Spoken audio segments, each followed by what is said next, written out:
아, 미국의 어느 시골 마을에 한 여인이 외아들과 함께 살고 있었습니다. 가난해서 여인은 낮에는 양계 일을 했고 밤에는 싹바느질을 해서 아들의 등록금을 준비했습니다. 아들은 어머니의 고생하는 그 은혜를 잊지 않기 위해서 부지런히 공부하면서 고등학교를 졸업할 때는 수석을 함으로 인해서 대통령상을 받게 되었습니다. 그러나 어머니에게는 졸업식에 입고 갈 변변한 옷이 하나 없었습니다. 아들을 배려해 준 것이죠. 저는 어렸을 때 운동회 때 우리 어머님이 농사를 짓다가 운동회 날 선생님에게 담배 한 보루라도 주려고 달려왔는데 몸빼바지에다가 입고 수건을 썼는데 창피하더라고요. 예수 믿고 많이 회개했어요. 그 어렸을 때 초등학교 때였는데 아마도 이 어머니는 자기 아들이 이 남루한 옷을 입고 가는 것을 창피해 할까봐 행여나 이 자랑스러운 아들에게 누가 될까봐 어머니가 말했습니다. 얘야, 네 졸업식장에 가기는 해야겠는데 갑자기 급한 일이 생겨서 갈 수가 없다. 이렇게 말하니까 아들은 어머니의 치맛자락 앞에 무릎을 꿇고 울면서 매달립니다. 어머니가 안 계신 졸업식장에 내게는 아무 의미가 없습니다. 어머니가 봐주지 않는 메달은 아무런 가치가 없습니다. 목에 걸려진 메달을 어머니 목에 걸어드릴 수 없다면 지난 3년간에 제게 공부했던 게 무슨 의미가 있겠습니까? 이 소리 듣고 결국 어머니는 졸업식장에 참여하게 됐습니다. 아들이 졸업식장에서 대통령상을 받으니까 답사를 하고 그 영광스러운 메달을 들고 남루한 옷차림에 서 있는 그 어머니에게 향하여서 달려가 그리고 어머니에게 메달을 걸어드렸습니다. 이 메달은 어머니의 몫입니다. 이 아들이 후에 미국의 28대 대통령, 바로 윌슨 대통령이 되었습니다. 그는 자녀들의 가슴 속에 어머니의 사랑을 불릴 듯 일게 하고 싶었습니다. 마침 1908년도에 에나 자너스라는 여성이 자신의 어머니를 추모하면서 어머니들을 존경하는 마음을 표현하기 위해 어머니 날을 제안을 했는데 이 윌슨 대통령이 받아들여서 1914년 상하 의원들의 동의를 얻어 5월 둘째 주일을 어머니 날로 정했습니다. 바로 이것이 어버이날의 시작입니다. 우리나라 같은 경우는 1956년으로 거슬려 올라갑니다. 당시 우리나라는 전쟁 후잖아요. 어려운 시기를 겪고 있었을 때 사회적으로 여성들은 특히 어머니들이 자식들 양육하고 그것만 합니까? 생업에도 큰 책임을 지고 있었습니다. 이에 따라서 어머니들의 노고를 위로하고 기리기 위해 1956년 국무회의에서 어머니 날을 제정하게 됐습니다. 근데 1973년도에 이르러서 아니 어머니 날만 있으면 되냐고 아버지 날도 있어야 된다고 그 제정이 필요성을 논의하면서 그러면 어머니 날과 아버지 날을 통합해서 어버이날로 변경해서 이렇게 5월 8일로 지정해서 매년 이 날을 기념합니다. 저는 앞으로도 무슨 일이 있어도 이 어버이날이 없어지지 않기를 우리는 기도해야 합니다. 왜냐하면 효도는 인간의 윤리와 도덕의 가장 기본이 되는 것이기 때문에 그렇습니다. 저는 365일 어버이날이 되어야 한다고 생각하는 사람인데 그러나 1년 중에 이렇게 어버이날 한 날이라도 정해서 부모님을 찾아뵙고 전화라도 하고 식사도 같이 하고 선물이라도 드리면서 의미 있는 효도의 날이 되었으면 좋겠습니다. 지난해 통계를 보니까 가족이 붕괴되고 있다는 보고가 있었습니다. 통계청에 따르면 2000년 15.5%였던 1인 가구 비율이 20년이 지난 후에 2022년에는 34.5%에 달했습니다. 같은 기간에 4인 가구의 비율은 31.1%에서 13.8%, 반 이상이 줄었습니다. 20년 전만 해도 국가의 가족 정책이 기본 전제가 되었던 가족이라면 부모와 자식들이 이룬 가정은 갈수록 희귀해지고 있고 그 자리를 홀로 사는 1인 가구들이 채우고 있다는 사실입니다. 가구의 수는 늘어나는데 가정은 빠르게 줄어들고 있고요. 가정 내에서 이루어지는 부모 자식 간의 정서적 교류와 또 상호작용은 점점점 힘들어져 가고 있습니다. 이런 통계 자료에 의하면 앞으로 우리나라는 가정을 이루는 가족이 붕괴되고 있다는 사실을 예측할 수 있습니다. 그래서 앞으로 효도라는 단어는 어쩌면 요즘 젊은 사람들이 사용하는 꼰대 이야기가 될 수도 있습니다. 이럴 때 교회가, 우리 그리스도인들이 부모 공경에 대해서 더 강조하고 실천해서 이 사회에 긍정적인 효과를 주어야 합니다. 흔히 효는 유교의 전통인 줄 알았지만 성경의 기본 진리입니다. 하나님은 유교보다 훨씬 더 이상으로 효를 중시하고 효를 명령하셨습니다. 여러분, 십계명 중에서 사람 관계에서 지켜야 할 계명 중 첫 번째 계명이 뭐죠? 5계명이죠. 1계명에서 4계명은 하나님에 대해서고 5계명부터 10계명 사람 관계인데 5계명이 뭐냐? 내 부모를 공경하라. 그것은 사람 관계에서 가장 중요하고 우선된 덕목이 부모 공경이라는 것입니다. 예수님은 십자가에서 죽음을 눈앞에 둔 그 고통스러운 순간에도 이렇게 말씀하죠. 내 어머니를 부탁한다고. 성경은 부모 공경에 대해서 수도 없이 말씀하고 있습니다. 특별히 잠언에 보게 되면 부모에 대한 효를 강조하고 있는데 무려 18번이나 부모에 대해서 말씀하고 있습니다. 레위기서에서는요, 부모 공경을 강조하면서 이런 말씀을 해요. 우리 같이 한번 읽어볼까요? 레위기 20장 9절입니다. 만일 누구든지 자기의 아버지나 어머니를 저주하는 자는 반드시 죽일지니 그가 자기의 아버지나 어머니를 저주하였은즉 그의 피가 자기에게로 돌아가리라. 무서운 말씀이죠. 부모를 공경하지 않고 부모에게 잘못하면 돌로 칠 정도로. 구한말 이 땅에서 활동했던 게일 선교사님이라는 분이 있습니다. 이분의 고백입니다. 조선은 노인 천국이다. 다시 태어난다면 그럴 일도 없지만 조선에서 노인으로 살고 싶다고 했습니다. 이는 노인들이 호의호식했기 때문이 아니었습니다. 젊은이들이 어른들을 존경하는 문화 때문이었습니다. 그런데 이 문화가 실종되어 가고 있습니다. 저는 아파트에 사는데 15층, 그 양쪽 가면 30가구잖아요. 근데 몇 가구 몰라요. 인사도 잘 안 해요. 아이들도 옛날 한 동네에서 어르신만 보면 우리는 진지 잡으셨습니까? 안녕하십니까? 항상 인사하고 어른들을 공경했던 것이 기억이 납니다. 지난해 10월 머니투데이에서 이런 기사가 올라왔습니다. 부모로부터 재산을 증여받지 못했다는 이유로 부모와 배우자를 폭행한 남성이 구속 기소되었습니다. 앞으로는요, 불효자들은 재산을 상속받을 수 없다라는 법원의 판결이 나왔습니다. 유산이라도 받으려면 부모에게 형식적으로라도 효도해야 돼요.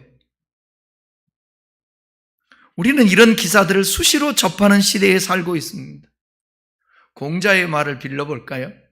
자기의 부모를 사랑하는 자는 감히 남을 미워하지 못하고 자기 부모를 공경하는 자는 감히 남을 함부로 여기지 않는다. 부모에게 효도하는 사람은 악한 사람이 없다라는 거예요. 이 사회가 건강한 사회가 되기 위해서는 부모에 대한 효와 어른 존경이 기본이 되어야 합니다. 오늘 함께 읽은 본문은 부모 공경을 권면합니다. 22절을 다시 한번 읽겠습니다. 시작. 너를 낳은 아비에게 청종하고 내 늙은 어미를 경히 여기지 말지니라. 너 낳은 아비에게 청종하라. 청종이라는 단어는 히브리어 샤마인데 훈계에 귀를 기울이다 그런 뜻입니다. 왜냐하면 부모님이 가지고 있는 풍부한 삶의 경험이 우리의 삶의 길라잡이가 되기 때문에 그렇습니다. 부모에게 순종하는 일은 하나님의 음성에 귀를 기울이는 것과 같습니다. 하나님께서 부모를 통해 자식에게 생명이 이어졌기 때문에 그렇습니다. 말하자면 부모의 말을 잘 듣고 순종하라는 거예요. 성경에도 보면 효자는 모두 순종하는 사람이었습니다. 이삭도 아브라함을 죽기까지 순종했습니다. 요셉도 아버지의 분부 받들어서 자기를 미워하는 형들에게 가기에 거역하지 않았습니다. 대표적으로 우리 주 예수님이십니다. 아버지 하나님의 뜻을 따라 이 죄악된 세상에서 죽기까지 순종하셨습니다. 그래서 기독교는 효의 종교입니다. 에베소 6장 1절에서나 골로새서 3장 20절에서는 내 부모에게 순종하라. 그런데 노인이 되면 어린아이가 된다는 말이 있잖아요. 그래서 나이가 들면 섭섭한 것도 더 많아지고 말도 많아지고 먹고 싶은 것도 많아진다고 합니다. 그렇기 때문에 부모님들이 섭섭하지 않게 부모의 말씀을 잘 경청하고 들어주는 자세가 필요합니다. 제가 누워 계신 어머니를 7년 모시면서 참 아쉬웠던 게 그거예요. 어머니에게 더 같이 어머니 방에서 앉아서 조곤조곤 대화하고 들어주고 그러면 좋은데 하기는 했지만 그게 좀 아쉬워요. 교회 출근하고 또 집사람도 출근하고 그렇게 되면 혼자 있을 때가 많고 요양보호사가 와서 하지만 늘 이제는 그것이 1년, 2년 가면서 혼자 지내는 것이 이제 길들여지는 거예요. 오면 꼭 제 발걸음 소리에 문을 열고 현관문을 들고 가면 항상 박수를 쳐요. 우리 아들 왔다고 박수 치는 거. 그리고 문을 열고 어머니를 보면 할렐루야 할렐루야 맞아. 그러면 앉아서 함께 어머니 오늘은 어떻게 지내셨어요? 어머니 그러면 얼마나 좋아요. 안녕히 잘 계셨어요? 하고 바로 조금 1분도 안 있다가 바로 제 방으로 들어가기도 하고 그랬던 것이 좀 아쉽다. 중국의 엣글의 효도 중에 제일 높은 것은 공경하는 것이고 둘째는 부모에게 욕을 돌리지 않는 것이며 셋째는 봉양하는 것입니다.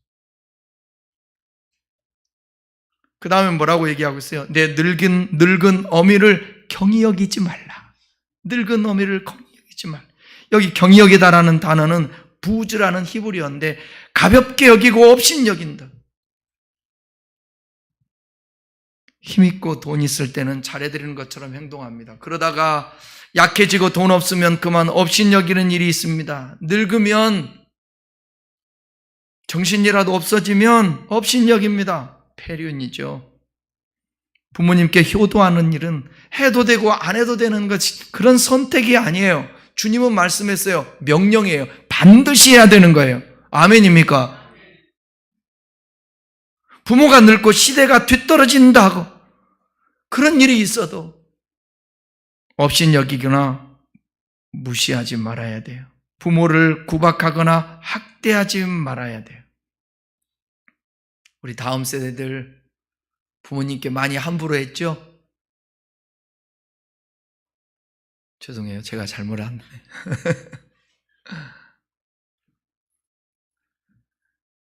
제가 50 수년을 살면서 주변에 보니까 목회자들도 똑같더라고요. 내 주변에 있는 사람, 부모님에게 효도하는 사람은 정말 이따가도 말씀드리겠지만 하나님이 꼭 기억하세요. 그래서 잘 되게 하세요.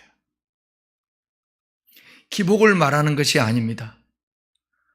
부모를 향해서 주님이 명령하실 때는, 부모를 공경하라 하실 때에는 그것이 근본이고 우리 주님이 너무 뿌듯해서 거기에 대한 보상으로 자녀를 복을 주시는 거예요. 오늘날 정보화 시대를 살다 보니까 부모가 젊은 세대만큼 알지 못하는 것들이 많을 수밖에 없습니다. 우리 부모님들은 디지털 기기에도 무지합니다. 식당에 가면 요즘 키오스크 때문에 어른들의 넘사벽이에요.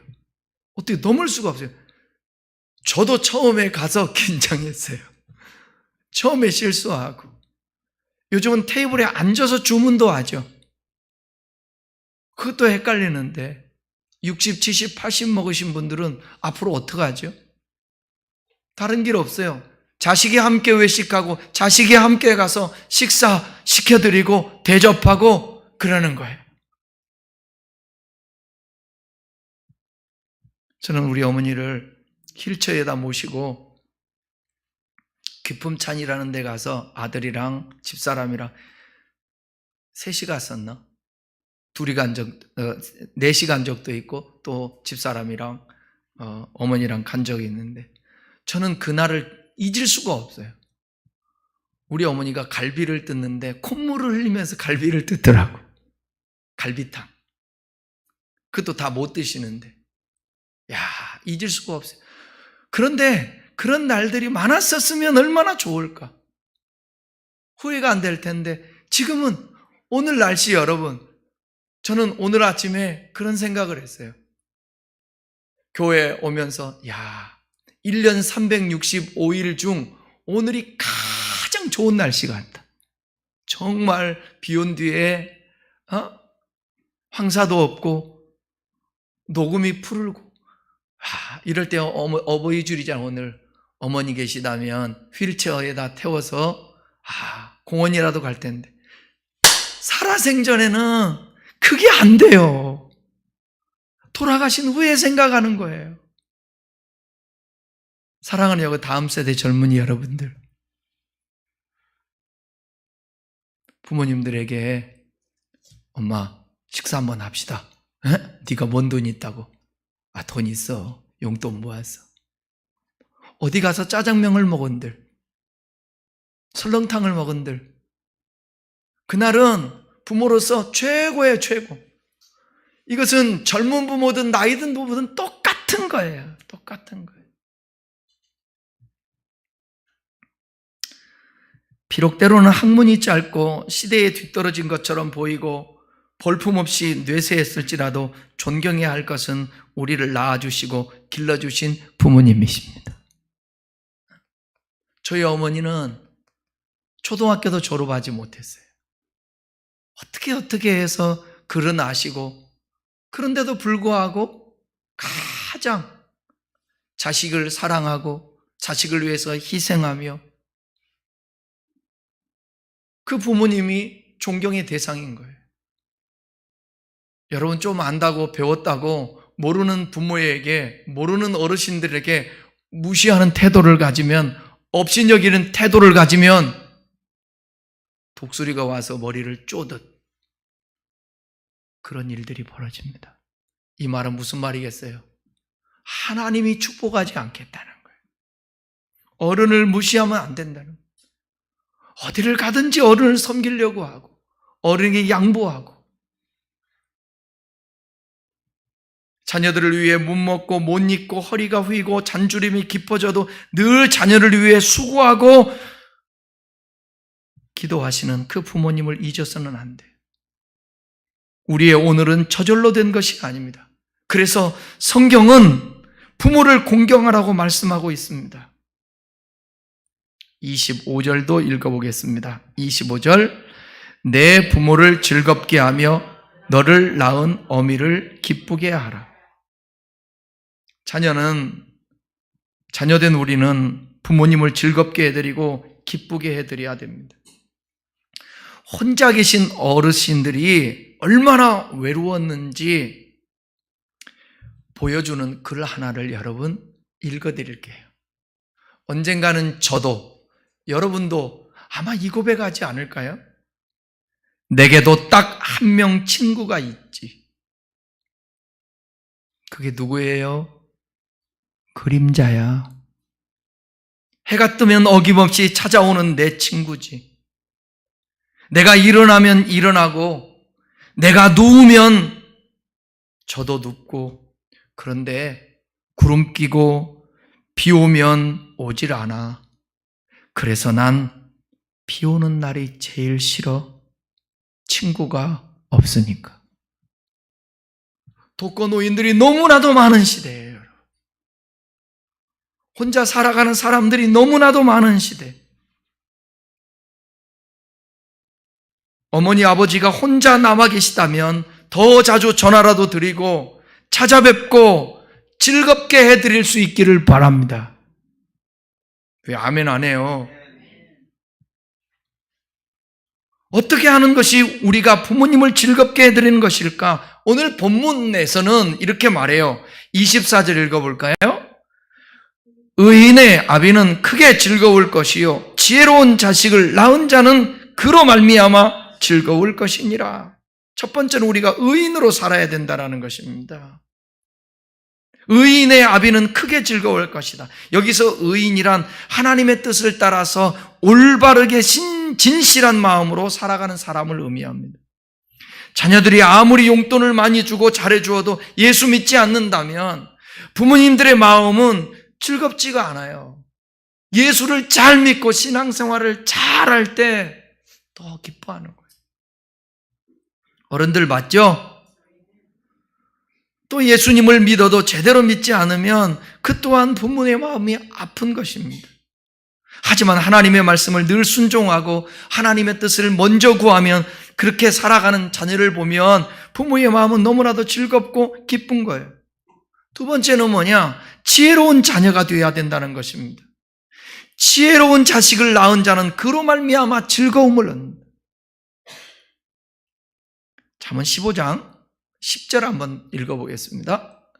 지혜로운 아들은 아비를 즐겁게 하여도 미련한 자는 어미를 업신여기느니라. 여기서 지혜롭다라는 것은 부모의 마음을 잘 헤아리는 것을 말하는 것입니다. 부모의 마음을 먼저 알고 그 마음을 헤아리고 필요를 채워주면 부모의 마음은 즐겁고 기쁜 것이죠. 효도는 자식이 해주고 싶은 것을 해드리는 것이 아니라 부모님이 좋아하는 것을 해드리는 것이 효도입니다. 부모님 좋은 가방 사드리겠다고 명품백 몇십만 원짜리 그 좋아하지도 않는데 사다 드린다고 여러분 만족하지 마시고 차라리 봉투에다가 요즘은 현금 박치기, 부모님들 현금 주는 게 제일 좋은 거예요. 그거 가지고 친구들하고 나가서 요즘 여러분 식당에 가보면 중년의 어르신들이 참 많이 보여요. 부부끼리도 보이기도 하고 남자분들이 나이 드셨는데 모여서 식사를 하고, 그러니까 여러분 이건 사이클인데 부모를 잘 섬겨야 복을 받고요. 그 부모가 밖에 나가서도 잘 정말 연세 들어서 추하지 않게 도리하면서 살게 친구들하고 함께 모여서 밥 한 끼라도 사줄 수 있는 그런 상황 될 수 있도록 여러분들이 용돈도 드리고 잘 섬겨야 될 거예요. 그런데 쉽지 않잖아요. 그것도 살기가 너무 빠듯하다 보니까. 부모 공경을 실천하면 어떤 결과가 주어지냐면 성경의 신명기 5장 16절 우리 다 같이 읽어보겠습니다. 너는 내 하나님 여호와께서 명령하신 대로 내 부모를 공경하라. 그리하면 내 하나님 여호와가 내게 준 땅에서 내 생명이 길고 복을 누리리라. 성경은 기복은 말하지 않지만 하나님께서 주시는 복을 말합니다. 너무 기복주의가 되어서 기독교가 복 얘기들을 안 해요. 아니에요. 성경은 복을 얘기하고 있습니다. 물질적인 복도 말하고 있고 우리의 평정심을 가질 수 있는 그런 복도, 내적인 복도 말하고 있습니다. 하나님께서 십계명을 통해 부모님을 공경하라 할 때 여호와가 내게 주신 땅에서 내 생명이 길리라고. 한마디로 어떤 삶의 터전에서도 건강하고 장수하고 물질의 복을 넉넉하게 받아 누린다는 말씀입니다. 이런 일을 형통하게 되는 복이라고 에베소 6장 1절에서 3절은 말씀하고 있습니다. 그럼에도 불구하고 효도는 조건이 아니라 당위성임을 알아야 합니다. 부모님을 공경하는 일은 무슨 공경할 만한 일이 꼭 있어야 하는 것이 아니라 우리를 있게 하신 분이기 때문에, 그 천륜이기 때문에 당연히 부모를, 어른을 섬겨야 하는 것입니다. 말씀을 정리하겠습니다. 한국보건사회연구원이 재미있는 조사 결과를 냈습니다. 늙으면 자녀가 자신을 부양해 줄 것이라고 믿는 사람이 성인 10명 중에 몇 명이나 될까요?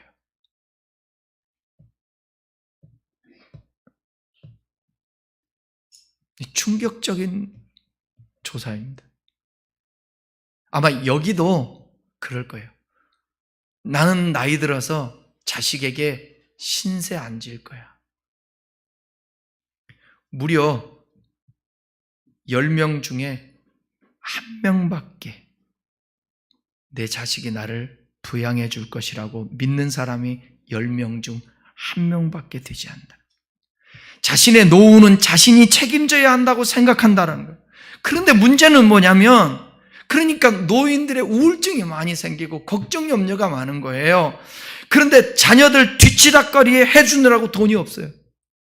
시집장가까지 다 보내기까지, 집까지 다 잡히고, 집 있는 사람은 전세로 내려가고 전세 있는 사람은 월세로 가면서 대출 받아서 결혼해. 사회가 그래요. 돈이 있어도 문제입니다. 요즘 실버타운에서 일하는 젊은 사람들이 노인들을 돌보기 힘들다고 실버타운에서 떠난다라는 거예요. 그렇게 돈을 안 벌겠다라는 거예요.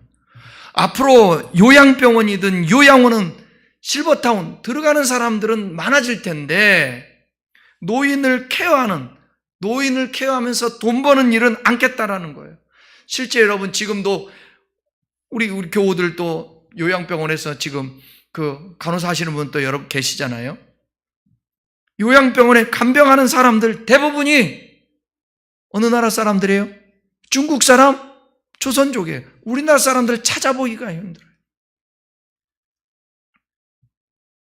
그러니 앞으로는 돈이 많아도 쉽지가 않대. 젊은 사람들이 그렇게 안 산다라는 거예요. 즐기면서 살고 아이 낳아서 아이 키우는 것도 힘든데 그거 왜 낳아? 결혼은 왜 해? 혼자 사는 것도 좋은데. 이 사회가 전체적으로 의식 변화가 있지 아니하면 우리 한국은 절대로 행복한 나라가 될 수가 없습니다. 저는 누군가가 물으더라고요. 어떻게 해야 저출산 문제도 해결하고 아이들을 좀 많이 낳고. 교육개혁부터 일어나야 합니다. 교육개혁이 일어나지 않으면 절대로 저출산 문제 해결되지 않습니다. 아이들 키우는데 여러분 요즘 맞벌이 안 하고 살 수 있어요? 학원으로 들어가는 비용만 해도 얼마인데. 제가 유럽에 가보니까 유럽 애들은 학원 안 다녀요. 다닐 사람만 다녀요. 그리고 고등학교 때부터 직업학교 가요. 지난주에 제가 말씀드렸죠. 애들은 공부를 많이 하고 열심히 살려고 성공하려고 그러는데 초등학생부터 고등학교 2학년까지 조사를 했는데 87%가 불행하다고 느낀다고. 제일 부족한 게 뭐냐? 잠이래요. 제일 많은 게 뭐냐? 공부래요. 그러니까 심는 대로 거두는 거예요. 자녀들에게 효도를 받으려면 아이들에게 공부만 하지 말고 자유를 좀 주세요. 자유를 주세요. 나 이번에 충격받은 거 여러분, 수능 수석하는 아이가 의대생이 사람을 살해했잖아요. 뭐 다 그렇지는 않지만 이 사회가 참 살기가 각박하고 힘든 세상이 되어버리고 말았습니다. 효는 인류의 역사가 존재하는 한 보존되어야 하는 가치라고 저는 생각합니다. 꼰대적 생각 아닙니다. 부모가 자식을 사랑하듯 자식이 부모를 공경하는 것은 인류 보편의 가치고 지극히 자연스러운 일입니다. 이거는 계속되어야 됩니다. 반포지호란 말 알죠? 까마귀 새끼가 다 자란 후에는 먹이를 물어다가 제 어미를 먹인다는 뜻입니다. 한낱 새도 그러는데 진자리 마른 자리. 제가 어제 눈이 아파서 안과에 갔었는데 안과에 가니까 사람들이 토요일날이라 사람들이 얼마나 많은지. 그런데 다 부모님들이 아이들을 끼고 왔어요. 청소년, 그 다음에 그 청소년들, 초등학생, 중학생, 고등학생 이런 아이들을 다 혼자 온 사람이 없어요. 부모들이 끼고 와요. 저게 좋은 일인가 뭔가. 너무 부모들끼리 친하더라고, 자식하고. 요즘 존댓말도 안 하죠. 뭐 그냥 진짜 친구같이 그러죠. 이것이 이어지면 좋은데 이제 고등학교, 대학교 결혼하고 그래 보십시오. 그런 관계가 떨어지는. 근데 부모는 어떤 마음일까요? 내가 너를 어떻게 키웠는데. 그리고 아들, 며느리 침실까지 들어가고 싶을 정도로 그런 애정을 가지고 있는 거예요. 그 나중에 어떻게 돼요? 왕따 되는 거 아니겠습니까? 그래서 여러분, 이제는 나이 드신 분들 혼자 노는 법을 배워야 돼요.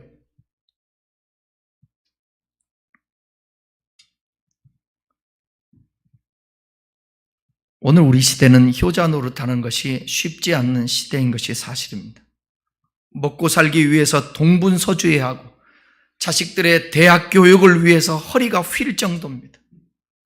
우리 사회는 황금 만능주의에 빠져서 돈 때문에 부모도 자식도 형제도 보이지 않는 사회 풍조가 자꾸만 만들어지고 있습니다. 그럼에도 불구하고 인간의 도리들, 부모를 공경하고 웃어른을 공경해야 합니다. 하나님의 명령이고 인간의 본분이기 때문에 그렇습니다. 이 사회의 윤리와 도덕의 마지노선이기 때문에 그렇습니다. 우리 모두 부모님들을 잘 섬기고 어른들을 공경하는 그리스도인으로서의 태도를 다 가질 수 있기를 주님의 이름으로 축원합니다. 기도하겠습니다.